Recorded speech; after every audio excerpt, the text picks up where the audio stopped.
योग बलवीर परवाना जी, राजिंदर भदौड़ जी, मंच ते सुशोभित तरकशील सोसायटी के आगू ते होर विद्वान सज्जन ते पंजाब के कोने कोने तो इत्थे पहुँचे विद्वान बुद्धिजीवी ते तरकशील सोसायटी के कारकुन साथियों, अज कृष्ण बरगाड़ी यादगारी समारोह के मौके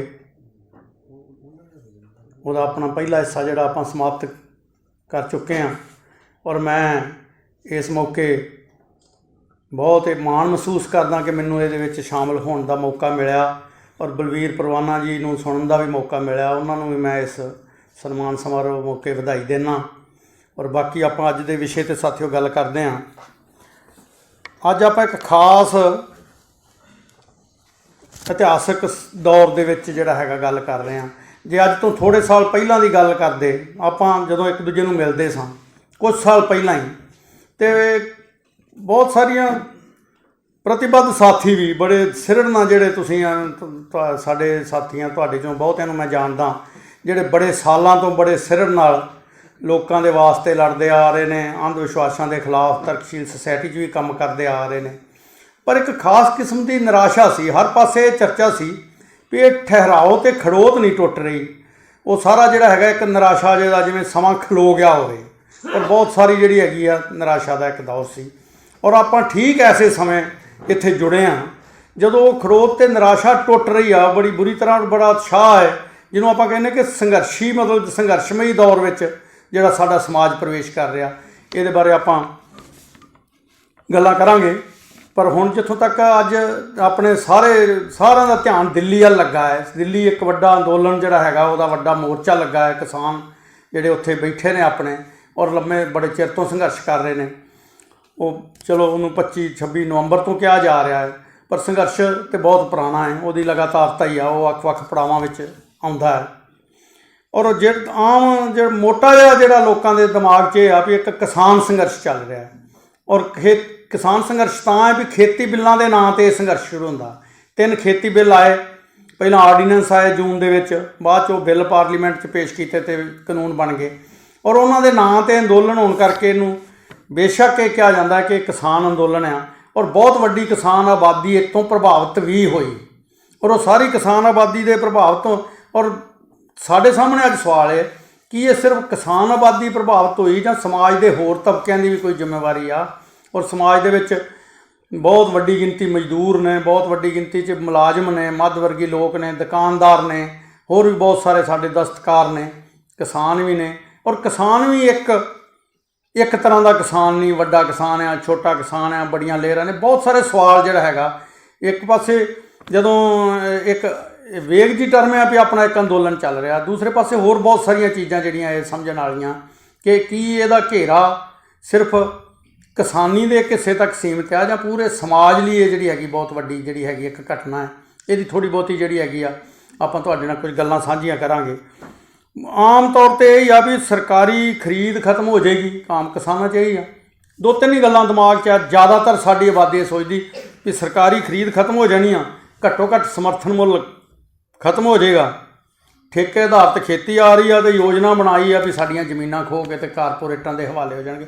मोटा जिहा जिहड़ा हैगा प्रवचन ये ही बनया कि जमीनां खुस जाणियां और उन्हां जमीनां नूं जे अपनी जिहड़ी हैगी आ जिहड़ियां जिन्हां दे करके समाज विच आम साडी खास करके पंजाबी समाज ये समझदा कि साडा कुछ मान सन्मान बचिया है, वो भी आखिरी जिहड़ी हैगी खोण दी तैयारी आ। इहदे नाल वो सारा जिहड़ा हैगा ये आम मतलब जिहड़ी इन्नी क गल हर आदमी समझ रहा और इहदे आधार ते जिहड़ा हैगा लोकां नूं जज्बाती तौर पर भी अंदोलन खिੱਚਦਾ है और वो अपने भविख की चिंता विचों भी वो जिहड़ा हैगा इस अंदोलन दे विच वो साडे जिहड़े हैगे बहुत वड्डी आबादी जिहड़ी कि हिस्सा लै रही आ, आपां सारे सुणदे हैं। हुण इस विषय ते अज तुहाडे तरकशील सोसायटी के कारकुन ते होर विद्वानां ये मन के चलदे कि बुद्धिजीवी जिहड़े हैगे ने साडे समाज दे उन्हां दे विच आपां ये गल जिहड़ी हैगी क्यों करनी पै रही आ, कि कोई भूमिका साडी की बनदी आ, बुद्धिजीवियां दी भूमिका की बनदी आ कि अंदोलन बारे वो गल जिहड़ी हैगी आ उन्होंने होर गहराई विच सोचण ते लोकां विच लै के जाण। हुण बुद्धिजीवी क्यों ने, असीं बुद्धि आपां जो कह रहे भी आ बुद्धिजीवी ने बुद्धिजीवी तो आम बंदे नूं मतलब जिहड़ा हैगा की फर्क आ, किसानी अंदोलन आ बुद्धिजीवियों का इहदा की संबंध आ, जां बुद्धिजीवी कोई ऐसी मतलब जिहड़ी हैगी आ कोई चीज़ आ जिहड़ी कुछ लोकां नूं कोई वक्खरी आ, जां किसानां नूं वक्खरी आ, जां मजदूरां नूं वक्खरी आ। ये कुछ गल्लां लाजमी साडे आउंदियां हन।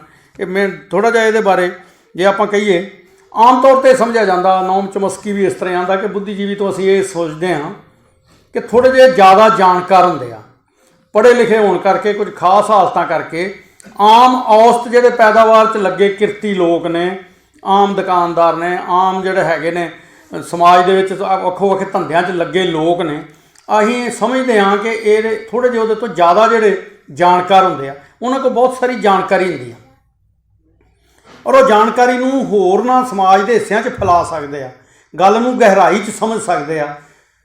ਇਹਦਾ उल्ट भी सच आ कि सच्चाई वो सच नूं ਲੱਭ भी सकते आ, सच नूं छुपा भी सकते आ। सच नूं छुपाउण 'ਚ भी हिस्सा पाउंदे ने, सच नूं जिहड़ा हैगा फैलाउण 'ਚ भी हिस्सा पाउंदे आ। ते आपां उन्हां जिहड़ा हैगा उस सभा दे विच बैठे आ जिन्हां दे जुम्मे सच नूं छुपाउण दा नहीं, सच नूं लोकां दे विच फैलाउण दा काम जिहड़ा हैगा उन्हां दे जुम्मे पिया है। एक बुद्धिजीवी बारे एक होर मैं परिभाषा नाल अपनी गल करदा शुरू। ग्रामशी बहुत वड्डे विद्वान होए ने, इटली दे विद्वान दार्शनिक भी होए ने ते इनकलाबी भी होए ने। वो कहिंदे ने कि बुद्धि हर आदमी बुद्धिजीवी आ, क्योंकि किसी भी काम के वास्ते एक खास पद्धर की तकनीक हुनर बुद्धि का एक खास पद्धर की लोड़ हुंदी आ, ते क्योंकि वो लोड़ हुंदी हर आदमी बुद्धिमान है, इन्हां अर्थां विच हर आदमी बुद्धिजीवी आ। पर कोई आदमी आम आदमी लगभग हर आदमी जिहड़ा हैगा कोई ना कोई चीज़ बना सकदा, जिवें ਉਹਦੇ शब्दां 'ਚ भी आंडे तल सकदा, जैकट पाट जे ते ਉਹਨੂੰ सी सकदा, पर ਇਹਦੇ बावजूद भी ਉਹਨੂੰ ਆਪਾਂ रसोईया ਜਾਂ दर्जी नहीं कहिंदे। इस वास्ते थोड़ा जिहा ये फर्क आ कि बुद्धिजीवी होने का मतलब आ कि वो थोड़ी ज़्यादा जानकारी रखता तो जानकारी नूं लोकां तक पहुँचावे। और इस डेफिनेशन दे विच जिहड़ी तरकशील सोसाइटी के कारकुन ने वो बिल्कुल उस कैटेगरी च आउंदे ने कि समाज दे विच जिन्हां दे सिर बहुत वड्डी जिम्मेवारी आ कि वो बुद्धिजीवी ने, सही अर्थां विच बुद्धिजीवी ने। वो समाज के सच नूं गहराई च जानते हैं, गहराई च जानने की कोशिश करके तो उन्होंने और अपनी सभा का इतिहास जिहड़ा हैगा बड़ा शानदार है। उहदे च आपां वेख्या भी कि किन्ना कुछ जिहड़ा हैगा इस जिहड़ी हैगी इस चेतना दे जिहड़ा काम शुरू किया चेतना के प्रचार प्रसार का, उहदा नतीजे भी साडे सामने आए और बहुत सारी साडी नौजवान पीढ़ी के जिहड़े हैगे लोग ने ਵੱਖ-ਵੱਖ खेत्रां विच इस चेतना नूं लैके आए ने। हुण आपां खेती बिल्लां दा जिहड़ा अज दा विशा सी कि खेती ते किरत कानूनां दा दो तरह के बिल पिछले समय चर्चा विच आए ने। खेती बिल 3 ते किरत कोड आए ने। इन्हां दा समाज के होरनां वर्गां ते पैण वाले दुरप्रभावां दी मैं पहलां मन के चल रहा इत्थे अपनी गल शुरू करन तो पहलां कि मोटे तौर पर अंदोलन किवें चल रहा, वो किवें सारा उहदा साडे इत्थे जिहड़े अज सभा च हाज़र विद्वान सज्जन ने तुहानूं लगभग ये जानकारी है ही आ, कोई बहुत ही लंबी चौड़ी उन्हां दी व्याख्या च जाण दी इत्थे लोड़ नहीं। पर जे बस कुछ गल्लां इहदे विचों आपां साझीआं करांगे। असल विच जिहड़ियां नीतियां दा नतीजे वजों ये कानून आए ने वो लगभग संसार दे विच 80 के दहाके 'च शुरू हो जाता है। 8वें दहाका जिहड़ा पिछली सदी का लगभग 1980-85 के दौर में सारी दुनिया में जिन्होंने नवाधारवादी नीतियां कहा जाता जां ग्लोबलाइजेशन दियां, विश्वीकरण दियां, आधारीकरण दियां, निजीकरण दियां, कंट्रोल मुक्ति दियां, सरकारी खर्चों सरफे के नाँ से सरकारी स्कीमां ते घुआड़ा फेरन दियां जिहड़ियां सारियां नीतियां ये 8वें-9वें दहाके जिहड़ी हैगी शुरू हो जांदियां। और भारत विच भी ये नीतियां जिहड़ियां हैगियां वो लगभग मतलब जिहड़ा हैगा जदों बड़े पूरे जोर शोर नाल जिहड़ियां हैगियां आ जांदियां। जदों नरसिम्हा राव प्रधानमंत्री सी ते मनमोहन सिंह खजाना मंत्री सन, वो सारा जिहड़ा खाका तैयार करके वो सामने आउंदा है। और वो नीतियां उदों दियां ही भारत विच चल रही हैं। लगभग सारियां सियासी पार्टियां उहदे ते उन्हां दी मौन सहमति सी। कोई ऐसी सानूं सियासी पार्टी नहीं मिलती जिन्हें बड़ी दृढ़ता नाल उन्हां दा जिहड़ा हैगा विरोध किया होवे जां उहदे लई विरोध जबानी कलामी आपां नूं मिल सकदा है, जिन्हां कार्रवाई दे विच हिस्सा लिया होवे उहदा विरोध करन ते ये आपां इक वेखने आ। और सारा चलदा जिहड़ा हैगा असीं वेखने कि आपां एक खास मोदी काल विच आ जांदे आ। अपना ये विशा नहीं, आपां उहदी ज़्यादा डिटेल च नहीं जाते, पर वो मोदी काल नूं आपां एक किस्म का फासिस्ट लीहां ते जिहड़ा हिंदुस्तान की चल रही सी, क्योंकि हिंदुस्तान के सरमाएदार ते उन्हां दियां सियासी पार्टियां ਉਹਨਾਂ ਲਈ ਇਹ ਔਖਾ ਸੀ, ਹੋ ਰਿਹਾ ਸੀ ਵੀ ਇੰਨੀ ਜਨਤਾ ਦਾ ਗੁੱਸਾ ਤੇ ਵਿਰੋਧ ਝੱਲ ਕੇ ਇਹਨਾਂ ਨੀਤੀਆਂ ਨੂੰ ਕਿਵੇਂ ਲਾਗੂ ਕਰਾਂਗੇ ਜਦੋਂ ਲੋਕਾਂ ਦੇ ਵਿਰੁੱਧ ਨੀਤੀਆਂ ਨੇ। ਤੇ ਲਾਜ਼ਮੀ ਤੌਰ ਤੇ ਉਹਨਾਂ ਨੇ, ਜਿਹਨੂੰ ਉਹ ਇੱਕ ਬਹੁਤ ਵੱਡਾ ਵਿਦਵਾਨ ਦੀ ਜੇ ਮੈਂ ਇੱਕ ਮਿਸਾਲ ਦੇਣੀ ਚਾਹੁੰਦਾ ਕਿ ਜਦੋਂ ਸਰਮਾਏਦਾਰੀ ਬਹੁਤ ਵੱਡੇ ਸੰਕਟ 'ਚ ਹੁੰਦੀ ਆ ਤੇ ਉਹ ਫਿਰ ਜਿਹੜੀ ਫਾਸੀਵਾਦ ਦਾ ਜਿਹੜਾ ਕੁੱਤਾ ਹੈ ਉਹਦੀ ਸੰਗਲੀ ਖੋਲ੍ਹਦੀ ਆ, ਫਾਸੀਵਾਦ ਦਾ ਸਹਾਰਾ ਲੈਂਦੀ ਆ। ਫਾਸੀਵਾਦ ਦਾ ਸਹਾਰਾ ਲੈਣ ਦਾ ਮਤਲਬ ਇਹ ਆ ਕਿ ਉਹ ਜਿਹੜਾ ਹੈਗਾ ਜਮਹੂਰੀ ਤਰੀਕੇ ਨਾਲ ਪਰੰਪਰਾਗਤ ਜਿਹੜੀਆਂ ਹੈਗੀਆਂ ਸਰਮਾਏਦਾਰੀ ਜਮਹੂਰੀਅਤ ਦੇ ਜਿਹੜੇ ਤੌਰ ਤਰੀਕੇ ਨੇ ਉਹਨਾਂ ਨਾਲ ਰਾਜ ਨਹੀਂ ਕਰ ਸਕਦੇ। ਇਸ ਵਾਸਤੇ ਉਹ ਜਮਹੂਰੀਅਤ ਨੂੰ ਖਤਮ ਕਰਨਾ, ਉਹ ਸਾਰਾ ਕੁਝ ਕਰਕੇ ਜਿਹੜਾ ਹੈਗਾ ਔਰ ਬੜੇ ਦਮਨਕਾਰੀ ਤਰੀਕਿਆਂ ਦਾ ਇਸਤੇਮਾਲ ਕਰਕੇ ਤੇ ਉਹ ਆਪਣੀਆਂ ਨੀਤੀਆਂ ਨੂੰ ਲਾਗੂ ਕਰਦੇ ਆ। ਉਹ ਅਸੀਂ ਉਸ ਦੌਰ ਵਿੱਚ ਸ਼ਾਮਲ ਹੋ ਗਿਆ ਭਾਰਤ ਲਗਭਗ ਮੋਦੀ ਦੇ ਦੌਰ ਤੋਂ ਬਾਅਦ। ਕੀ ਕਾਰਨ ਹੈ ਇਹਦਾ ਕਿ ਉਹ ਕਿਉਂ? ਫਿਰ ਇੱਕ ਬਹੁਤ ਵੱਡਾ ਸਵਾਲ ਆਉਂਦਾ ਕਿ ਸਾਰੇ ਹੀ ਇਹ 'ਤੇ ਸਹਿਮਤ ਨੇ ਤੇ ਆਪਾਂ ਇਹਨੂੰ ਹੀ ਕਿਉਂ ਫਾਸੀਵਾਦ ਕਹਿੰਦੇ, ਇਹਨੂੰ ਕਿਉਂ ਕਹਿੰਦੇ ਆ? ਉਹਦਾ ਕਾਰਨ ਇਹ ਆ, ਇਹ ਫਾਸੀਵਾਦ ਦਾ ਤੇ ਦੂਜੀ ਸਰਮਾਏਦਾਰੀ ਤਾਨਾਸ਼ਾਹੀ ਦਾ ਇਹ ਫਰਕ ਆ। ਮੈਂ ਆਪਣੇ ਥੋੜ੍ਹੇ ਜਿਹੇ ਤੁਹਾਨੂੰ ਰਾਏ ਦੇਣਾ, ਮੈਂ ਦੱਸਣੀ ਚਾਹੁੰਦਾ ਕਿ ਫਾਸੀਵਾਦ ਇੱਕ ਲਹਿਰ ਹੁੰਦੀ ਆ। ਫਾਸੀਵਾਦ ਇੱਕ ਸੁਪਨਾ ਦਿੰਦਾ ਹੈ ਲੋਕਾਂ ਨੂੰ, ਗਰੀਬ ਮਜ਼ਦੂਰਾਂ, ਕਿਰਤੀ ਲੋਕਾਂ ਨੂੰ, ਛੋਟੇ ਉਤਪਾਦਕਾਂ ਨੂੰ ਇੱਕ ਸੁਪਨਾ ਦਿੰਦਾ ਹੈ ਕਿ ਤੁਹਾਡੇ ਮਸਲਿਆਂ ਦਾ ਹੱਲ ਸਾਡੇ ਕੋਲ ਆ। ਉਹ ਇੱਕ ਲਹਿਰ ਖੜੀ ਕਰਦੇ ਨੇ ਔਰ ਮਨੁੱਖੀ ਇਤਿਹਾਸ ਦੀ ਇੱਕ ਐਸੀ ਲਹਿਰ ਜਿਹੜੀ ਸਰਕਾਰਾਂ ਦੇ ਖਿਲਾਫ ਨਹੀਂ ਹੁੰਦੀ, ਹਕੂਮਤਾਂ ਦੇ ਖਿਲਾਫ ਨਹੀਂ ਹੁੰਦੀ, ਜਿਹੜੀ ਲੋਕਾਂ ਦੇ ਖਿਲਾਫ ਹੁੰਦੀ ਆ। ਔਰ ਜਿਹੜੀ ਇੱਕ ਕਲਪਤ ਦੁਸ਼ਮਣ ਮਿਥਦੀ ਆ ਔਰ ਕਲਪਤ ਦੁਸ਼ਮਣ ਮੰਨ ਕੇ, ਜਿਵੇਂ ਜਰਮਨੀ ਵਿੱਚ ਉਹ ਕਲਪਤ ਦੁਸ਼ਮਣ ਯਹੂਦੀ ਔਰ ਉਹ ਫਿਰਕਾ ਪ੍ਰਸਤੀ ਦਾ ਸਹਾਰਾ, ਅੰਧ ਕੌਮਵਾਦ ਦੇ ਸਹਾਰੇ ਨਾਲ ਉਹ ਜਿਹੜੀ ਸਾਰੀ ਚੱਲਦੀ ਆ, ਉਹ ਇੱਕ ਲਹਿਰ ਹੁੰਦੀ, ਉਹਦਾ ਕਾਡਰ ਹੁੰਦਾ, ਉਹ ਪੂਰੀਆਂ ਉਹਦੇ ਕੋਲ ਜਥੇਬੰਦੀਆਂ ਹੁੰਦੀਆਂ ਨੇ। ਸਾਨੂੰ ਉਹਦੇ ਨਾਲ ਸਾਹਮਣਾ ਕਰਨਾ ਪਿਆ ਔਰ ਸਮਾਜ ਨੂੰ ਜਿਹੜਾ ਹੈਗਾ ਵੰਡ ਦਿੰਦੀ ਆ, ਤੋੜ ਦਿੰਦੀ ਆ। ਸਾਨੂੰ ਆਪਸ ਵਿੱਚ ਧਰਮ ਦੇ ਨਾਂ 'ਤੇ, ਜਾਤ ਦੇ ਨਾਂ 'ਤੇ, ਕੌਮਾਂ ਦੇ ਨਾਂ 'ਤੇ ਜਿਹੜਾ ਹੈਗਾ ਉਹ ਵੰਡ ਦਿੰਦੀ ਆ ਔਰ ਉਹਦਾ ਨਤੀਜਾ ਆਪਾਂ ਉਸ ਦੌਰ 'ਚ ਸਾਂ। ਔਰ ਇਸ ਦੌਰ 'ਚ ਨਿਰਾਸ਼ਾ ਬਹੁਤ ਵਧੀ, ਨੌਜਵਾਨ ਪੀੜ੍ਹੀ 'ਚ ਵੀ ਨਿਰਾਸ਼ਾ ਵਧੀ, ਆਮ ਲੋਕਾਂ 'ਤੇ ਬਹੁਤ ਵੱਡਾ ਹਿੱਸਾ ਉਹਦੇ ਸ਼ਿਕਾਰ ਵੀ ਹੋਇਆ, ਉਹਦੇ ਵਿੱਚ ਚਲਾ ਗਿਆ। ਔਰ ਠੀਕ ਇਹ ਸਾਰੀ ਹਾਲਤਾਂ ਦੇ ਵਿੱਚ ਉਹਨਾਂ ਨੇ ਜਿਹੜਾ ਹੈਗਾ ਆਪਣਾ ਏਜੰਡਾ ਸੀ ਉਹਨੂੰ ਲਾਗੂ ਕੀਤਾ। ਉਹਦੇ ਨੋਟਬੰਦੀ ਲਾਗੂ ਕੀਤੀ, ਜਨਤਾ ਨੇ ਬੜੇ ਧੀਰਜ ਨਾਲ ਤੇ ਬੜੀ ਨਿਰਾਸ਼ਾ ਦੇ ਵਿੱਚ ਵੀ ਤੁਹਾਨੂੰ ਮਤਲਬ ਜਿਹੜਾ ਹੈਗਾ ਉਸ ਤਰ੍ਹਾਂ ਦਾ, ਜਿਸ ਤਰ੍ਹਾਂ ਦਾ ਵਿਰੋਧ ਹੋਣਾ ਚਾਹੀਦਾ ਸੀ, ਨਹੀਂ ਕਰ ਸਕੀ। GST ਲਾਗੂ ਕੀਤੀ, ਕਸ਼ਮੀਰ ਦੇ ਜਿਹੜਾ ਹੈਗਾ ਰਾਜ ਦਾ ਦਰਜਾ ਖਤਮ ਕਰਤਾ, ਧਾਰਾ 370-35A ਲਾਗੂ ਕਰਕੇ ਤੇ ਉਹਦਾ ਰਾਜ ਦਾ ਦਰਜਾ ਖਤਮ ਕੀਤਾ। ਰਾਮ ਮੰਦਿਰ ਦੀ ਕਹਾਣੀ ਆਪਾਂ ਨੂੰ ਛੋਹਣ ਦੀ ਲੋੜ ਨਹੀਂ, ਆਪਾਂ ਸਾਰਿਆਂ ਵੇਖਿਆ ਕੀ ਕੁਝ ਚੱਲਿਆ ਇੱਥੇ, ਕਿਵੇਂ ਜਿਹੜਾ ਹੈਗਾ ਉਹ ਫਿਰਕੂ ਦੰਗੇ ਤੇ ਉਹਨਾਂ ਦਾ ਜਿਹੜਾ ਉਹ ਸਾਰੀ ਲਹਿਰ ਉਹਨਾਂ ਦਾ ਕਾਰਨ ਬਣੀ। ਗੁਜਰਾਤ ਦਾ ਆਪਾਂ ਦੌਰ ਵੇਖਿਆ। ਔਰ ਫਿਰ ਸਭ ਤੋਂ ਵੱਡਾ ਹਮਲਾ ਉਹਨਾਂ ਬੋਲਿਆ CAA ਤੇ ਨਾਗਰਿਕਤਾ, ਕੌਮੀ ਨਾਗਰਿਕ ਰਜਿਸਟਰ ਦੇ ਨਾਂ 'ਤੇ, ਜਿਹਦੇ ਨਾਲ ਪੂਰੀ ਤਰ੍ਹਾਂ ਸਾਰੇ ਦੇਸ਼ 'ਚ ਡਿਟੈਂਸ਼ਨ ਕੈਂਪ ਤੇ ਉਹ ਸਾਰਾ ਸੀ ਵੇਨੇ ਦੀ ਇੱਕ ਮਤਲਬ ਇਹ ਅੱਜ ਨਹੀਂ ਕਿ ਜਦੋਂ ਫਿਰਕੂ ਖੇਤੀ ਕਾਨੂੰਨ ਆਏ, ਗੱਲ ਉਦੋਂ ਨਹੀਂ ਸ਼ੁਰੂ ਹੁੰਦੀ, ਉਦੋਂ ਪਹਿਲਾਂ ਚੱਲ ਪੈਂਦੀ ਆ ਔਰ ਉਹਦੇ ਵਿੱਚੋਂ ਲਗਾਤਾਰ ਚੱਲ ਰਹੇ ਨੇ। ਇਸ ਵਾਸਤੇ ਫਿਰਕੂ ਕਤਾਰਬੰਦੀ, ਭਗਵਾਕਰਨ, ਸਿੱਖਿਆ ਔਰ ਮੁੱਖ ਹਮਲਾ ਜਿਹੜਾ ਬੋਲਿਆ, ਸਭ ਤੋਂ ਵੱਡਾ ਹਮਲਾ ਸਿਹਤ ਸੇਵਾਵਾਂ 'ਤੇ ਬੋਲਿਆ। ਸਾਡਾ ਸਿਹਤ ਪ੍ਰਬੰਧ ਖਤਮ ਕੀਤਾ ਗਿਆ, ਸਿੱਖਿਆ ਦੇ ਐਜੂਕੇਸ਼ਨ ਦੇ ਉੱਤੇ। ਔਰ ਲੋਕਡਾਊਨ ਅਤੇ ਕਰੋਨਾ ਦੇ ਬਹਾਨੇ ਲੋਕਾਂ ਨੂੰ ਘਰਾਂ ਅੰਦਰ ਬੰਦ ਕਰਕੇ ਬਹੁਤ ਵੱਡਾ ਜਿਹੜਾ ਹੈਗਾ ਲੋਕਾਂ ਦੇ ਹਿੱਤਾਂ 'ਤੇ ਘੁਆੜਾ ਜਿਹੜਾ ਹੈਗਾ ਚਲਾਇਆ ਗਿਆ। ਔਰ ਉਹਦਾ ਨਤੀਜਾ ਇਹ ਨਿਕਲਿਆ ਕਿ ਬਸ ਉਹ ਜਨਤਾ ਨੂੰ ਅੰਦਰ ਦੇ ਕੇ ਤੇ ਮਗਰੇ ਹੀ ਫਿਰ ਜਿਹੜਾ ਹੈਗਾ ਲੇਬਰ ਕੋਡ ਆਉਂਦੇ ਨੇ ਤੇ ਅਖੀਰ ਫਿਰ ਜਿਹੜਾ ਹੈਗਾ ਇਹ ਆ ਜਾਂਦਾ ਜੂਨ ਦੇ ਵਿੱਚ ਜਿਹੜਾ ਆਇਆ ਬਿੱਲ ਖੇਤੀ ਕਾਨੂੰਨ, ਤਿੰਨ ਖੇਤੀ ਕਾਨੂੰਨ ਇੱਕ ਕਿਸਮ ਦੀ ਇੱਕ ਐਸੀ ਸਟੇਜ ਆ ਗਈ ਸੀ ਜਦੋਂ ਇੱਕਦਮ ਜਨਤਾ ਨੇ ਜਿਹੜਾ ਹੈਗਾ ਇਹਦਾ ਵਿਰੋਧ ਕੀਤਾ। ਇੱਕਦਮ ਨਹੀਂ ਕੀਤਾ ਵਿਰੋਧ, ਬਹੁਤ ਲੰਮਾ ਚੱਲ ਰਿਹਾ ਸੀ ਇਹ। ਉਹ ਇੱਕ ਆਪਾਂ ਕਹਿ ਸਕਦੇ ਹਾਂ ਲਗਾਤਾਰ ਚੱਲ ਰਹੇ ਵਿਰੋਧ ਦੇ ਵਿੱਚ ਇੱਕ ਗੁਣਾਤਮਕ ਪਰਿਵਰਤਨ ਆ ਗਿਆ, ਸਿਫਤੀ ਤਬਦੀਲੀ ਆ ਗਈ। ਲੋਕਾਂ ਨੇ ਉਹਨੂੰ ਸਮਝ ਲਿਆ ਤੇ ਇੱਕ ਜਿਹੜਾ ਹੈਗਾ ਅੰਦੋਲਨ, ਜਿਹੜਾ ਸਾਰਾ ਸਮਾਜ ਉਸ ਅੰਦੋਲਨ ਵਿੱਚ ਉੱਠ ਖੜਾ ਆਇਆ। ਪੰਜਾਬ ਨੇ ਉਹਦੀ ਸ਼ੁਰੂਆਤ ਕੀਤੀ ਔਰ ਸਾਡੇ ਜਿਹੜਾ ਹੈਗਾ ਨਾਲ ਹਰਿਆਣਾ ਤੇ ਹੋਰ ਸਾਰੇ ਦੇਸ਼ ਦੇ ਵਿੱਚ ਜਿਹੜੇ ਹੈਗੇ ਕਿਸਾਨਾਂ ਵਿੱਚ, ਮਜ਼ਦੂਰਾਂ ਵਿੱਚ ਜਾਗਰਤੀ ਆਈ।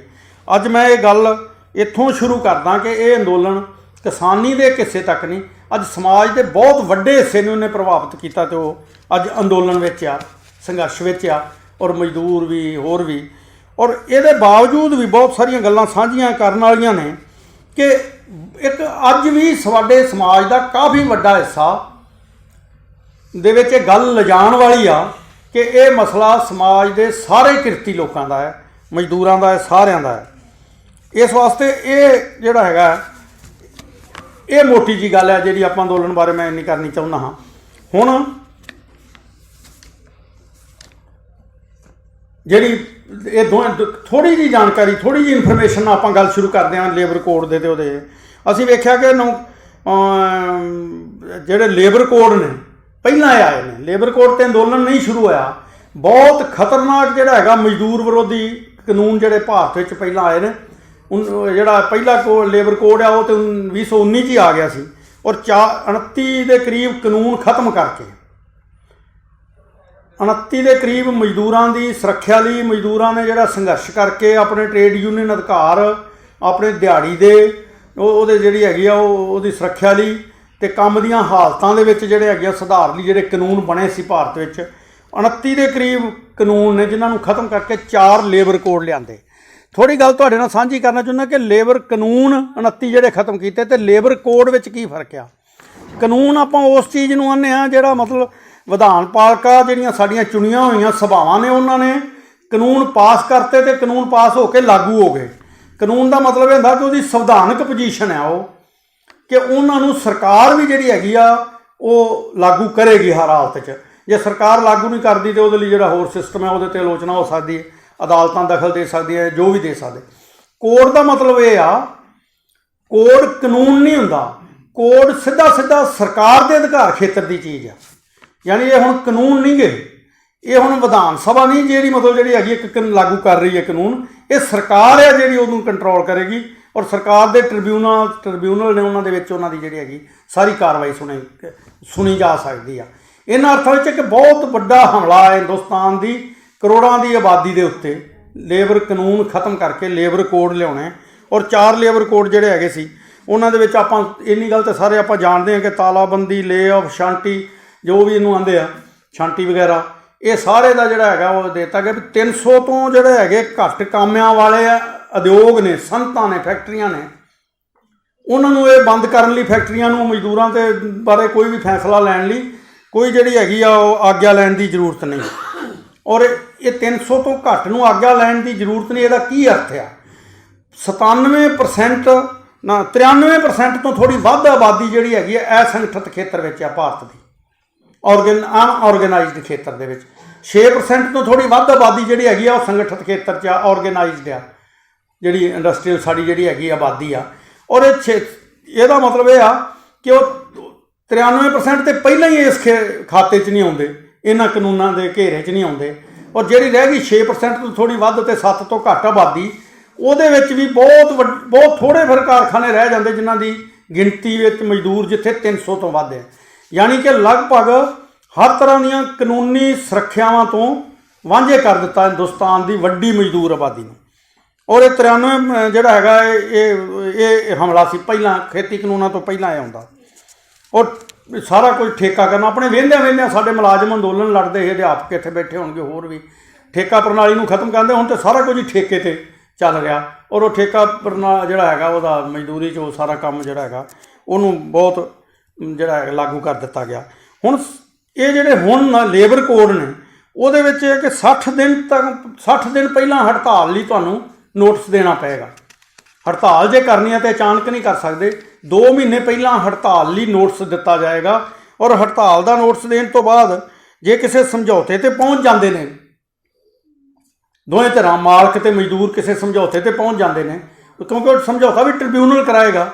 ਔਰ ਸਮਝੌਤੇ 'ਤੇ ਪਹੁੰਚਣ ਤੋਂ ਬਾਅਦ ਇੱਕ ਧਿਰ 'ਤੇ ਸਮਝੌਤੇ ਦੀ ਕਿਰਿਆ ਚੱਲ ਰਹੀ ਆ ਔਰ ਇੱਕ ਧਿਰ ਸਮਝੌਤੇ ਨਾਲ ਸਹਿਮਤ ਨਹੀਂ, ਮਤਲਬ ਕਿਹਾ ਗਿਆ ਉਹਦੇ ਵਿੱਚ ਧਿਰ 'ਤੇ ਉਹ ਮਾਲਕ ਹੀ ਹੋ ਸਕਦਾ ਜਿਹੜਾ ਸਮਝੌਤੇ ਨਾਲ ਨਹੀਂ ਸਹਿਮਤ। ਜਿੰਨਾ ਚਿਰ ਇੱਕ ਧਿਰ ਸਮਝੌਤੇ ਨਾਲ ਅਸਹਿਮਤੀ ਪ੍ਰਗਟ ਕਰਦੀ ਆ ਅਤੇ ਟ੍ਰਿਬਿਊਨਲ ਦਾ ਫੈਸਲਾ ਨਹੀਂ ਆਉਂਦਾ, ਉਹਨਾਂ ਚਿਰ ਮਜ਼ਦੂਰ ਹੜਤਾਲ ਨਹੀਂ ਕਰ ਸਕਦੇ, ਉਹਨਾਂ 'ਤੇ ਪਾਬੰਦੀ ਆ।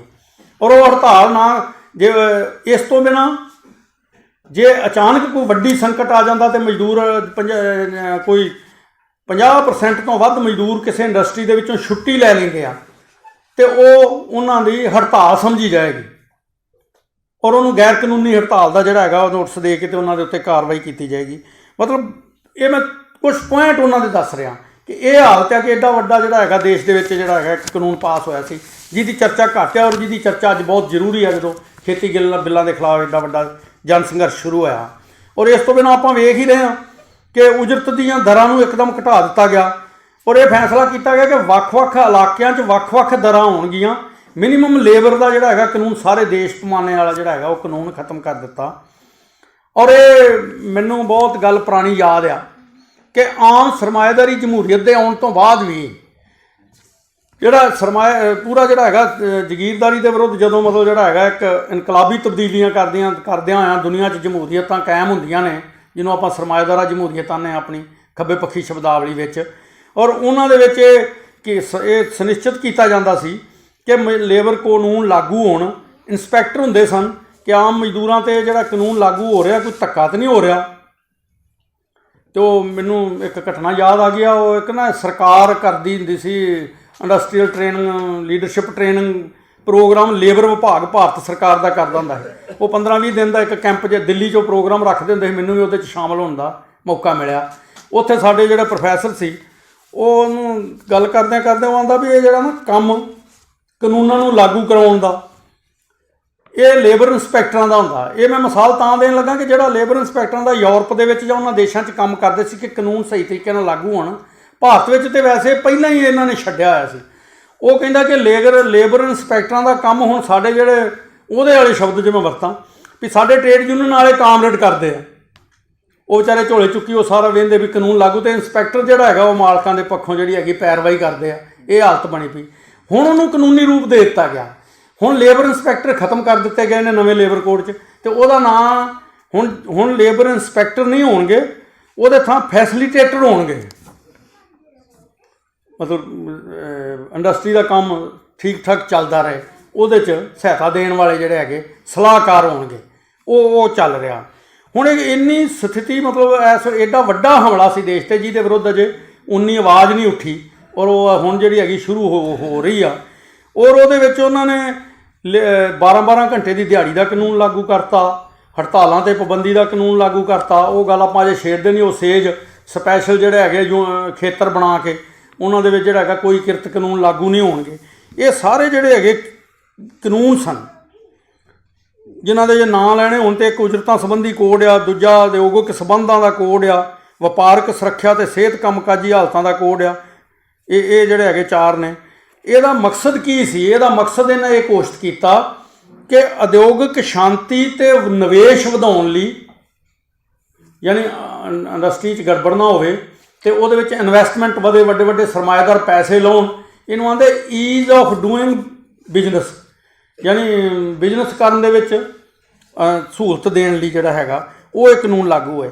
ਇਹ ਕਾਨੂੰਨ ਲਾਗੂ ਹੁੰਦੇ ਆ ਔਰ ਬਹੁਤ ਵੱਡੀ ਜਿਹੜੀ ਹੈਗੀ, ਔਰ ਮਗਰ ਜਿਹੜਾ ਹੈਗਾ ਛੇਤੀ ਆ ਜਾਂਦਾ ਹੈ ਉਹ ਕਰੋਨਾ ਦਾ ਆ ਜਾਂਦਾ। ਕਰੋਨਾ ਦੇ ਨਾਂ 'ਤੇ ਇਹ ਕਾਨੂੰਨਾਂ ਬਾਰੇ ਗੱਲ ਤੇ ਆਮ ਮਜ਼ਦੂਰ ਆਬਾਦੀ ਨੇ ਕਰਨੀ ਕੀ ਸੀ, ਉਹਨਾਂ ਨੂੰ ਜਿਹੜਾ ਹੈਗਾ ਕਿਵੇਂ ਉਹਨਾਂ ਦਾ ਹਾਲਤ ਤੇ ਉਹਨਾਂ ਨੂੰ ਬਾਹਰ ਕੱਢਿਆ ਗਿਆ। ਸ਼ਹਿਰਾਂ ਦੇ ਵਿੱਚੋਂ ਕਰੋੜਾਂ ਜਿਹੜੇ ਹੈਗੇ ਮਜ਼ਦੂਰ ਉਹ ਪੁਲਿਸ ਦੀ ਕੁੱਟ ਖਾਂਦੇ ਕਿਵੇਂ ਆਪੋ ਆਪਣੇ ਇਲਾਕਿਆਂ ਵਿੱਚ ਜਾਂਦੇ ਆ, ਇਹ ਅਸੀਂ ਵੇਖਦੇ ਹਾਂ। ਔਰ ਇਹ ਲੇਬਰ ਕੋਡ ਦੀ ਗੱਲ ਕਰਨੀ ਜ਼ਰੂਰੀ ਸੀ ਤੁਹਾਡੇ ਨਾਲ ਸਾਂਝੀ, ਕਿਉਂਕਿ ਅੱਜ ਵੱਡੇ ਹਮਲੇ ਜਿਹੜੇ ਹੈਗੇ ਆ ਭਾਰਤ ਦੇ ਕਿਰਤੀ ਲੋਕਾਂ 'ਤੇ ਲੇਬਰ ਕੋਡ ਨੇ ਅਤੇ ਖੇਤੀ ਕਾਨੂੰਨ ਨੇ। ਹੁਣ ਆਪਾਂ ਖੇਤੀ ਕਾਨੂੰਨ ਦੀ ਥੋੜ੍ਹੀ ਗੱਲ ਕਰ ਲਈਏ। ਖੇਤੀ ਕਾਨੂੰਨ ਲਿਆਉਣ ਦੀ ਇਹਨਾਂ ਨੂੰ ਕਿਉਂ ਲੋੜ ਪਈ? ਇਹ ਸਭ ਨੂੰ ਪਤਾ ਹੈ ਵੀ ਇਹ ਸਾਡੀ ਜਿਹੜਾ ਹੈਗਾ MSP ਖਤਮ ਕਰਨਗੇ, ਆਮ ਚਰਚਾ ਇਹ ਆ, ਅਤੇ ਸਾਡੀਆਂ ਜਿਹੜੀਆਂ ਹੈਗੀਆਂ ਜ਼ਮੀਨਾਂ ਇਹਨਾਂ ਨੂੰ ਦੇਣੀਆਂ। ਗੱਲ ਇੰਨੀ ਨਹੀਂ ਗੀ, ਸਿਰਫ ਗੱਲ ਹੋਰ ਵੀ ਗਹਿਰੀ ਆ ਕਿ ਭਾਰਤ ਦੇ ਵਿੱਚ 1200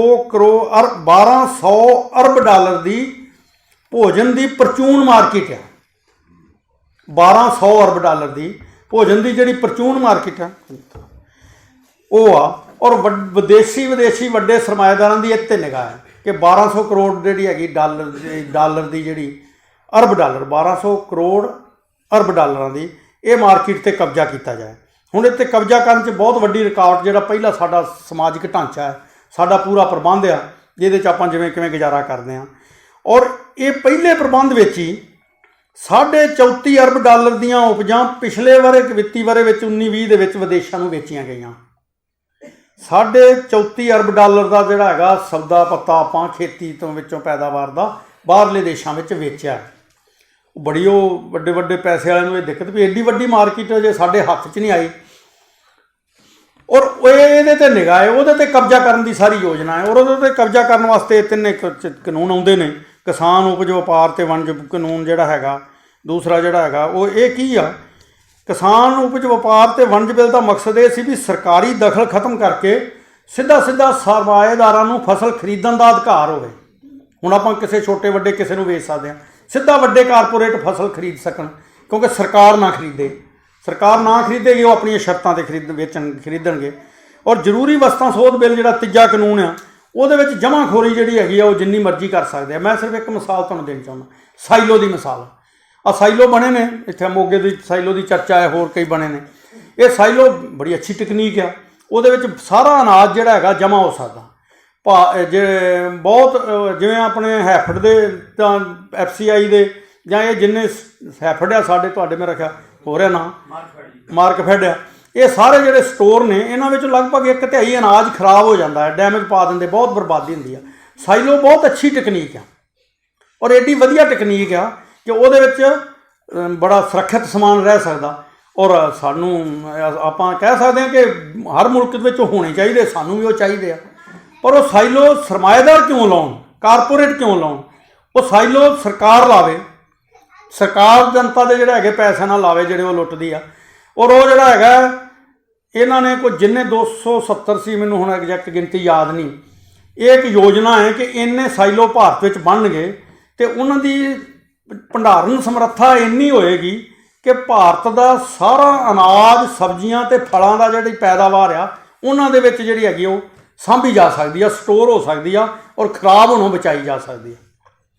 ਔਰ ਉਹ ਜਿਹੜੇ ਜਿੰਨੇ ਉਹ ਇੰਨੀ ਸਮਰੱਥਾ ਵਾਲੇ ਸਾਰੇ ਭਾਰਤ ਵਿੱਚ ਉਹਨਾਂ ਦਾ ਜਿਹੜਾ ਜਾਲ ਵਿਛਾਉਣ ਦੀ ਯੋਜਨਾ ਹੈ, ਉਹਦੇ ਬਾਰੇ ਸਰਕਾਰ ਇਹ ਕਹਿ ਰਹੀ ਆ ਕਿ ਉਹ ਸਾਡੇ ਕੋਲ ਪੈਸਾ ਹੈ ਨਹੀਂਗਾ, ਸਰਕਾਰ ਕੋਲ ਪੈਸਾ ਹੈ ਨਹੀਂ, ਇਸ ਵਾਸਤੇ ਕਾਰਪੋਰੇਟ ਜਿਹੜੇ ਘਰਾਣੇ ਨੇ ਉਹ ਬਣਾਉਣਗੇ। ਯਾਨੀ ਕਿ ਉਹ ਸਰਮਾਏਦਾਰਾਂ ਨੂੰ ਦਿੱਤਾ ਜਾ ਰਿਹਾ। ਵੇਖੋ ਜੀ, ਸਰਮਾਏਦਾਰ ਤੁਹਾਡੀ ਸੇਵਾ ਕਰਨਗੇ, ਲੋਕਾਂ ਦੇ ਅਨਾਜ ਸੰਭਾਲਣ ਲਈ ਉਹਨੂੰ ਲਾਉਣਗੇ। ਔਰ ਉਹ ਸਾਰੇ ਸਾਈਲੋ ਭਾਰਤ ਦੇ ਬਣਾਉਣ ਲਈ ਜਿੰਨਾ ਪੈਸਾ ਚਾਹੀਦਾ ਉਹਦੇ ਤੋਂ ਕਾਫੀ ਵੱਧ ਪੈਸਾ ਜਿਹੜਾ ਹੈਗਾ 2 ਪ੍ਰਧਾਨ ਮੰਤਰੀ ਦੇ ਜਹਾਜ਼ ਖਰੀਦਣ 'ਤੇ ਭਾਰਤ ਸਰਕਾਰ ਲਾ ਰਹੀ ਹੈ। 2 ਜਹਾਜ਼ ਜਿਹੜੇ ਖਰੀਦੇ ਜਾ ਰਹੇ ਆ, ਹੁਣ ਮੈਂ ਅੰਕੜਾ ਨਹੀਂ ਲਿਖ ਕੇ ਲਿਆਇਆ, ਉੱਤੇ ਜਿੰਨੇ 1000 ਕਰੋੜ ਰੁਪਈਆ ਲੱਗਣਾ, ਉਹਦਾ ਜਿਹੜਾ ਹੈਗਾ ਖਰਚਾ ਇਸੇ ਹੀ ਭਾਰਤ ਦੇ ਜਨਤਾ ਤੋਂ ਇਕੱਠੇ ਕੀਤੇ ਜਿਹੜਾ ਪੈਸਾ ਹੈ ਸਿੱਧੇ ਟੈਕਸ ਨਾਲ, ਉਹਦੇ ਵਿੱਚੋਂ ਜੀ ਉਹਨਾਂ ਨੇ ਕਰਨੀ ਆ, ਉਹਦੀ ਦੇਣਾ, ਉਹਦੇ 'ਚੋਂ ਪੈਸੇ ਭਰਨੇ ਆ।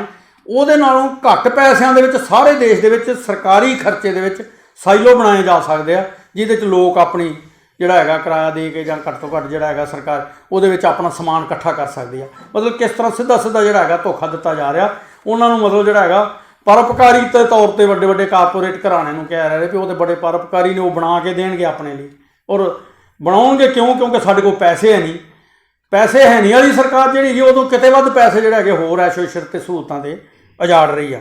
ਇਸ ਵਾਸਤੇ ਉਹ ਸਾਡੇ ਭਾਰਤ ਦੇ ਪੁਰਾਣੇ ਕਾਨੂੰਨ ਦੇ ਵਿੱਚ ਇੱਕ ਇਹ ਆ ਕਿ ਜ਼ਰੂਰੀ ਵਸਤੂ ਐਕਟ ਦੇ ਤਹਿਤ ਕੁਝ ਜਿਹੜੀਆਂ ਜ਼ਰੂਰੀ ਚੀਜ਼ਾਂ ਨੇ ਜਿਹੜੀਆਂ ਲੋਕਾਂ ਨੂੰ ਦੇਣੀਆਂ ਜ਼ਰੂਰੀ ਨੇ, ਉਹਨਾਂ ਚੀਜ਼ਾਂ ਨੂੰ ਦੇ ਜਮ੍ਹਾਂਖੋਰੀ ਦੀ ਇੱਕ ਸੀਮਾ ਹੈ।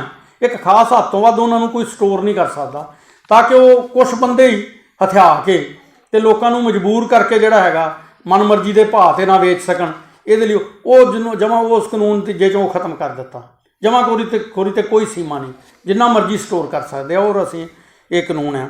ਔਰ ਜਿਹੜਾ ਦੂਜਾ ਜਿਹੜਾ ਸੀ ਇਹਨਾਂ 'ਚੋਂ ਕਾਨੂੰਨ, ਉਹ ਸੀ ਕਿਸਾਨ, ਉਹ ਠੇਕਾ ਆਧਾਰਿਤ ਖੇਤੀ ਵਾਲਾ ਕਿ ਆਪਾਂ ਖੇਤੀ ਆਪਣੀ ਮਨਮਰਜ਼ੀ ਨਾਲ ਨਹੀਂ ਕਰ ਸਕਾਂਗੇ, ਆਪਾਂ ਨੂੰ ਉਹ ਦੱਸਣਗੇ ਕੀ ਬੀਜਣਾ। ਵੱਡੇ ਕਾਰਪੋਰੇਟ ਘਰਾਣੇ ਇੱਕ ਐਗਰੀਮੈਂਟ ਕਰਨਗੇ, ਉਹ ਦੱਸਣਗੇ ਵੀ ਤੁਸੀਂ ਕੀ ਬੀਜਣਾ ਹੈ, ਉਹ ਆਣ ਕੇ ਤੁਹਾਡਾ ਉਹ ਖਰੀਦਣਗੇ। ਔਰ ਖਰੀਦਣ ਤੋਂ ਬਾਅਦ ਉਹਨਾਂ ਸੇਵਾ ਸ਼ਰਤਾਂ 'ਤੇ ਉਹ ਆਪਣੀਆਂ ਉਹਨਾਂ ਦੀਆਂ ਸ਼ਰਤਾਂ ਹੋਣਗੀਆਂ ਅਤੇ ਉਹਦੇ ਮੁਤਾਬਕ ਉਹ ਜਿਹੜਾ ਹੈਗਾ ਉਹ ਤੁਹਾਡੇ ਉਹ ਕਰਨਗੇ। ਜੋ ਵੀ ਸਾਡੇ ਕਰਜ਼ੇ ਹੋਰ ਵਧਣਗੇ, ਸਾਰਾ ਕੁਝ ਹੋਰ ਵਧੇਗਾ ਸਾਰਾ। ਔਰ ਉਹਦਾ ਨਤੀਜਾ ਕੀ ਹੋਏਗਾ? ਨਤੀਜਾ ਇਹ ਹੋਏਗਾ ਕਿ ਸਰਕਾਰੀ ਖਰੀਦ ਬੰਦ ਹੋ ਜਾਏਗੀ। ਜਿੱਥੇ ਮੈਂ ਗੱਲ ਲਿਆਉਣੀ ਚਾਹੁੰਦਾ ਵੀ ਸਿਰਫ ਜ਼ਮੀਨ ਨਹੀਂ ਖੁੱਸਣੀ, ਸਰਕਾਰੀ ਖਰੀਦ ਬੰਦ ਹੋਏਗੀ। ਔਰ ਸਰਕਾਰੀ ਖਰੀਦ ਬੰਦ ਹੋਣ ਤੋਂ ਬਾਅਦ ਜਿਹੜਾ ਸਭ ਤੋਂ ਪਹਿਲਾਂ ਚੀਜ਼ ਖਤਮ ਹੋਏਗੀ ਉਹ ਹੋਏਗੀ PDS ਪਬਲਿਕ ਡਿਸਟ੍ਰੀਬਿਊਸ਼ਨ, ਜਨਤਕ ਵੰਡ ਪ੍ਰਣਾਲੀ ਦੇ ਉੱਤੇ ਘੁਆੜਾ ਚੱਲੇਗਾ। ਔਰ ਇਹ ਜਨਤਕ ਵੰਡ ਪ੍ਰਣਾਲੀ ਦੇ ਉੱਤੇ ਜਿਹੜਾ ਗੈਟ ਐਗਰੀਮੈਂਟ ਜਾਂ ਉਹ ਸਾਰਾ ਜਿਹੜਾ ਹੈਗਾ WTO ਦੇ ਦਸਤਖਤ ਕੀਤੇ ਆ, ਉਹਦੇ 'ਚ ਭੋਜਨ ਸੁਰੱਖਿਆ ਅਤੇ ਹਮਲੇ ਦਾ ਜਿਹੜਾ ਹੈਗਾ ਵਿਸ਼ੇਸ਼ ਆ ਵੀ ਇਹ ਤੁਸੀਂ ਸਰਕਾਰੀ ਖਰੀਦ ਬੰਦ ਕਰੋ ਅਤੇ ਸਾਰਾ ਜਿਹੜਾ ਹੈਗਾ ਇਹਨੂੰ ਬੰਦ ਕਰੋ, ਇਹਦੀ ਉਹਦੇ ਵਿੱਚ ਆ।